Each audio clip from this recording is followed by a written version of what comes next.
Favourite channel chemistry Swati है। Today we start matter around a sphere. इसका हम lecture पढ़ेंगे आज। कंपाउंड क्या होता है? कंपाउंड बहुत ही इंटरेस्टिंग टॉपिक है। कंपाउंड हमारे डेली लाइफ में हम कई तरह के कंपाउंड को यूज करते हैं, पर हमें पता ही नहीं होता कि कंपाउंड होता है। क्या होता है कंपाउंड? और हमने वाटर ले लिया, सबको पता है वाटर, तो all of you know about the water. क्या है वाटर? हाइड्रोजन और ऑक्सीजन से मिलकर बना है, ये कंपाउंड है। तो हमको यहाँ पे कंपाउंड की प्रॉपर्टीज को समझना है कि कंपाउंड की एग्जैक्टली प्रॉपर्टीज क्या होती है और कंपाउंड क्या होता है। तो हम कंपाउंड की डेफिनेशन क्या लिखेंगे? It is a pure substance which is made up of two or more than two substance in a fixed proportion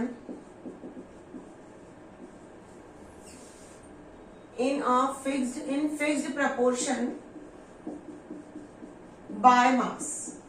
दो या दो से सब्सटेंस से मिलकर ये बना होगा, ये एक प्योर सब्सटेंस होगा। सबसे पहले याद रखना, कंपाउंड जो होता है वो प्योर होता है। दो या दो से अधिक सब्सटेंस से मिलकर बना होगा और जिनमें फिक्स प्रपोर्शन बाय रेशो होगा। जो कंपाउंड है वो कैसा रहेगा? Fix proportion by mass. कैसे है? जैसे H2 हमने कहा कंपाउंड है। हाइड्रोजन, इसको यहाँ पे हाइड्रोजन का एटॉमिक नंबर क्या होता है? मास नंबर भी 1 होता है। ऑक्सीजन का कितना होता है? 16 होता है। तो 2:16 तो 1:8। तो 1:8 इसमें मास फिक्स रहेगा। 1 मास इसमें क्या रहेगा? फिक्स रहेगा। 1 मास कितना रहेगा हाइड्रोजन का और 8 पार्ट मास रहेगा ऑक्सीजन का, तभी इसका फॉर्मेशन होगा। अगर हम सोचे कि इसका फॉर्मेशन कुछ और कर लिया हमने, 1/6 कर लिया, 1/12 कर लिया, तो ऐसे नहीं होगा, ये फिक्स है। अब इसके बाद इसकी प्रॉपर्टीज हमको पढ़नी है कि एग्जैक्टली इसकी प्रॉपर्टीज क्या होती है। तो अगर हमारे सामने वाटर है तो वाटर की जो प्रॉपर्टीज अगर हम ध्यान दें तो वही सेम पूरी प्रॉपर्टीज किसी कंपाउंड की आ जाएगी। इसको पहले नोट कर लीजिए थे, नोट कर लीजिए इसको पहले।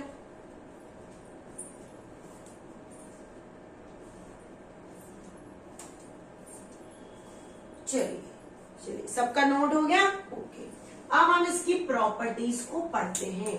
इसकी प्रॉपर्टीज पढ़ने में आपको बहुत मजा आएगी। सिर्फ वाटर की प्रॉपर्टी अगर समझ में आ जाए, केमिस्ट्री के लैंग्वेज में वाटर समझ में आ जाए, तो आपको कंपाउंड समझ में आ जाएगा। बस हमको केमिस्ट्री के टर्म में वाटर को समझना है। केमिस्ट्री के टर्म में वाटर को ये समझना है कि वाटर जो होता है हमारा, मैंने कहा H2O, तो इसका एक फॉर्मूला होता है वाटर का। हमको किसी ने कहा मैडम वाटर का केमिकल फॉर्मूला क्या है? हम तो वाटर ऐसा लिख देते हैं कि ये हमारा वाटर है, पर वाटर का केमिकल फॉर्मूला क्या होता है? H2। तो यहीं से हमको एक चीज मिल गई कि भाई जो भी कंपाउंड है उसका क्या रहेगा? एक मॉलिक्यूलर फॉर्मूला रहेगा। क्या लिखेंगे प्रॉपर्टीज में? पहली प्रॉपर्टीज तो आपको यही पता चल गई, compound is always a molecular formula. यहाँ पे साइड में मैं वाटर और H2O लिख के रख लू कि आपको समझ में आए। क्या लिखना है? Compound has always a molecular formula. Compound का हमेशा मॉलिक्यूलर फॉर्मूला रहेगा। अभी मैंने कहा कि जो भी कंपाउंड उसके कॉन्स्टिट्यूएंट पार्टिकल से मिलकर बना होगा, जैसे वाटर है हाइड्रोजन और ऑक्सीजन से मिलकर बना है, तो ये क्या कहलाएंगे? इसके कॉन्स्टिट्यूएंट एलिमेंट्स। ये कॉन्स्टिट्यूएंट एलिमेंट्स क्या है? फिक्स रेशो में। ऐसा नहीं कि हमारा जो मन कर दिया वो सही होगा। तो compound has a made up of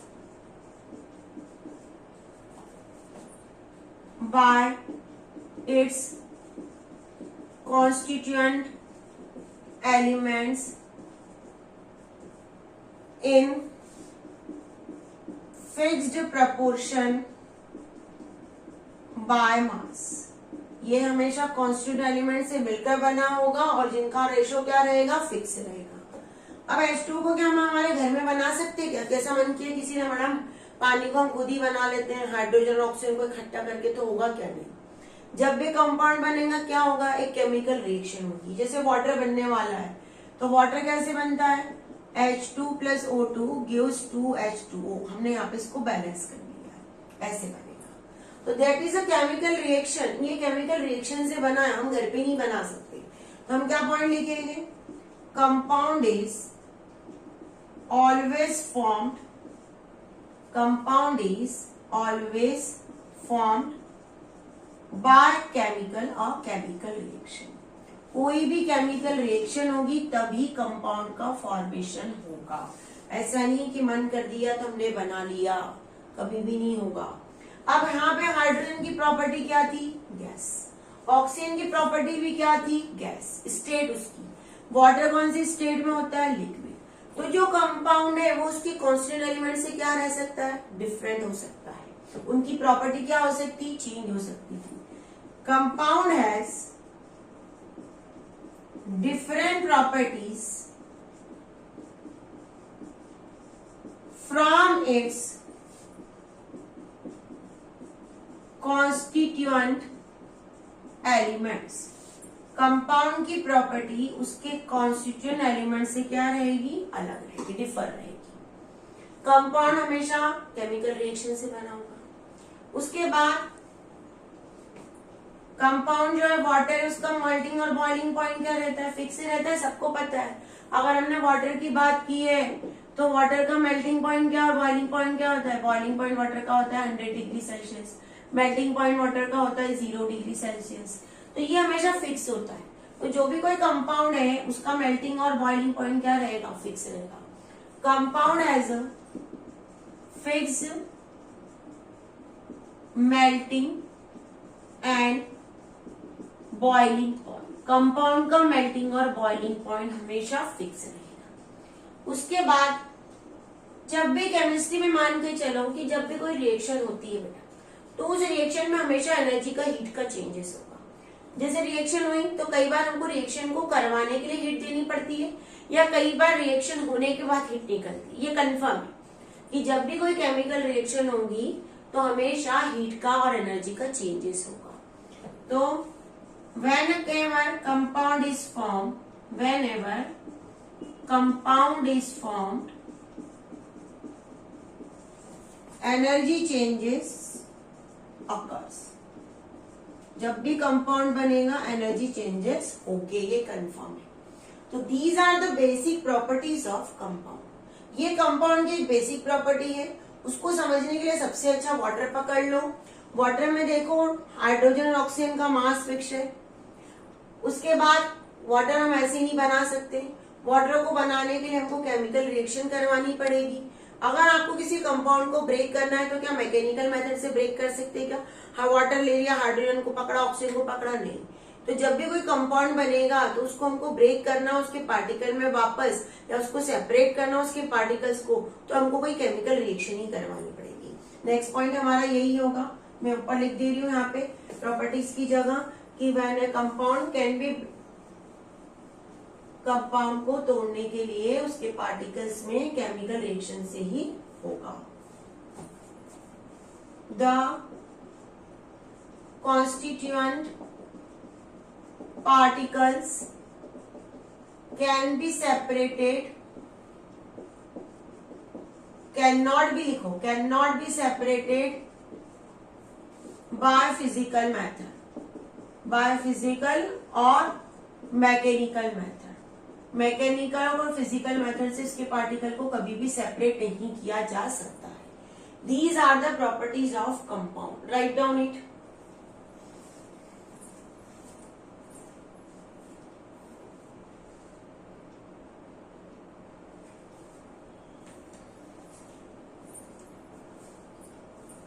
चलिए, सबने नोट कर लिया? ओके। अब हम पढ़ेंगे मिक्सचर। क्या होता है? अरे बहुत मैम, हमने तो कई बार सुना है मिक्सचर के बारे में। क्या होता है आखिर मिक्सचर? किसको बोलते हैं हम मिक्सचर? इस चैप्टर में हमने होमोजीनियस हेटेरोजीनियस मिक्सचर पढ़े थे स्टार्टिंग में ही। फर्स्ट लेक्चर इसी का है, मैंने दिया हुआ है। अगर किसी को डाउट हो तो लेक्चर को आप देखिए। तो क्या होता है आखिर मिक्सचर, किसको बोलते हैं हम मिक्सचर? ध्यान दो इधर। एयर को सामने रखे तो क्या मिलेगा? अभी जब भी मिक्सचर को समझना है तो हमको क्या करना पड़ेगा? हमको एयर को हमारी आंखों के सामने लाना पड़ेगा, क्योंकि हम एयर से ही समझ सकते हैं मिक्सचर। एयर के अंदर क्या होता है? एयर के अंदर ऑक्सीजन होता है, नाइट्रोजन होता है, कार्बन डाइऑक्साइड होती है, वाटर वेपर होता है, कई बार कार्बन मोनोऑक्साइड भी होती है, ऐसी गैसेस होती रहती है। तो क्या ये गैसें फिक्स है क्या? नहीं। क्या इसका कोई फार्मूला होगा क्या एयर का? नहीं। क्या कोई हमको कोई रिएक्शन करवानी पड़ेगी क्या एयर के फॉर्मेशन के लिए? नहीं। पॉल्यूशन हो गया तो सब कहाँ चले जाएंगे? एयर में ही चले जाएंगी सब गैसेस। तो यहाँ पे कोई केमिकल रिएक्शन नहीं होने वाली, यहाँ पे इसका कोई फॉर्मूला नहीं है, यही हमको समझना है। तो मिक्सचर क्या लिखेंगे? It is form by 2 or more than 2 substance. ये भी 2 या 2 से ज्यादा सब्सटेंस है तो मिलकर बना होगा, लेकिन इसका कोई फॉर्मूला नहीं होगा। इसकी प्रॉपर्टीज में हम क्या लिखेंगे? इसकी प्रॉपर्टीज में लिखेंगे it has no chemical formula. इसका कोई केमिकल फॉर्मूला नहीं होगा। It has no fixed proportion. It has no fixed proportion. इसका कोई फिक्स्ड प्रपोर्शन नहीं होगा। जितना हमको बनाना है उतना ही, ऐसा नहीं है कि बन जाएगा, कोई भी डाल दो कुछ भी होगा ऐसे बन जाएगा, कोई केमिकल रिएक्शन नहीं करवानी पड़ेगी। It has no fix melting and boiling point. कोई भी एयर का कोई मेल्टिंग एंड बॉइलिंग पॉइंट होता है क्या? नहीं। अगर स्पेसिफिक किसी ऑक्सीजन की बात करें तो बात समझ में आती है। It has no fixed melting and boiling point. इसका कोई फिक्स मेल्टिंग और बॉइलिंग पॉइंट नहीं होगा। अगर एयर बनने वाली है तो कोई केमिकल रिएक्शन होगी क्या? कभी भी नहीं होगी।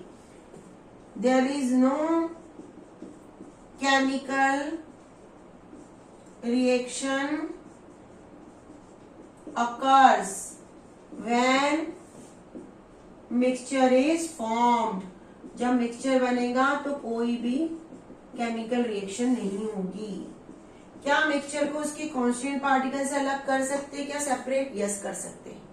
जैसे हमको किसी ने कहा, समझ लो यहाँ पे हमारे पास जैसे Fe प्लस सल्फर का मिक्सचर है, अब इसको मुझे सेपरेट करना है तो हम क्या करेंगे? मैग्नेट लेकर आएंगे। मैग्नेट हम जैसे ही लेके आएंगे तो Fe को वो अपने अंदर खींच लेगा और सल्फर अलग हो जाएगी। ये एक्टिविटी है, ये लैब के अंदर भी करवाई जाती है। That is activity and that is occurs in a lab also, कि भाई Fe प्लस सल्फर का ये मिक्सचर है और इस मिक्सचर में से मुझे दोनों को सेपरेट करना है, Fe को अलग और सल्फर को अलग। तो Fe सेपरेट होगा मैग्नेट से, मैग्नेट लेके आ जाएंगे तो ये सेपरेट हो जाएगा और सल्फर अलग हो जाएगी। तो mixtures can be mixtures particle और mixtures constituent particles. Mixtures constituent particles can be separated by physical method। इसको फिजिकल मेथड से हम सेपरेट कर सकते हैं, ऐसा नहीं है कि नहीं कर सकते हैं। उसके बाद इसका कोई हमने बोल दिया कि कोई केमिकल रिएक्शन भी नहीं होने वाली है, कभी भी हो जाए कोई एनर्जी का चेंज होगा कि जब रिएक्शन ही नहीं होगी तो no, there is no energy changes, no energy changes when mixture is formed. जब मिक्सचर बनेगा तो कोई भी केमिकल रिएक्शन नहीं होगी, तो कोई भी एनर्जी का चेंजेस कभी भी नहीं होगा। ये हमको याद करना पड़ेगा। एयर सबसे बेस्ट एग्जांपल है, मैंने कहा मिक्सचर का, ये Fe प्लस Sb है। एयर सबसे अच्छा होता है, उसके बाद कई बार वुड भी मिलता है हमको। जितने भी हमारे सॉल्यूशंस है, all solutions are the example of mixtures. जितने भी सॉल्यूशंस पढ़ेंगे हम, ये सभी सॉल्यूशंस क्या है? मिक्सचर के एग्जांपल है, ये याद रखना। These all are the example of mixtures. ये मिक्सचर्स भी नोट कर लीजिए। अब कई बार एग्जाम में आपको एलिमेंट, कंपाउंड और मिक्सचर को डिफरेंशिएट करने के क्वेश्चंस आते हैं, और कंपाउंड और मिक्सचर में डिफरेंशिएशन। तो कंपाउंड और मिक्सचर में डिफरेंशिएशन तो आप लोग सब लिख सकते हैं टेबल बना के। अब कैसे क्वेश्चंस आते हैं, एक दो क्वेश्चंस की हम प्रैक्टिस कर लेते हैं। तो हमको समझ में आ जाएगा कि कौन सा कंपाउंड है, कौन सा मिक्सचर है। देख लीजिए यहाँ पे ध्यान से, तो थोड़ा बहुत हमारा नॉलेज बढ़ जाएगा। थोड़ी बहुत हमको प्रैक्टिस भी करनी पड़ेगी इसमें। ऐसा नहीं कि हमने पढ़ लिया बस तो हो गया मैम, ऐसा नहीं होगा। जैसे आपको किसी ने कहा CO, सुन लो, सॉल्ट दे दिया आपको, सॉल्ट यहाँ पे आपको दे दिया NaCl, और आपको यहाँ पे दे दिया शुगर सॉल्यूशन।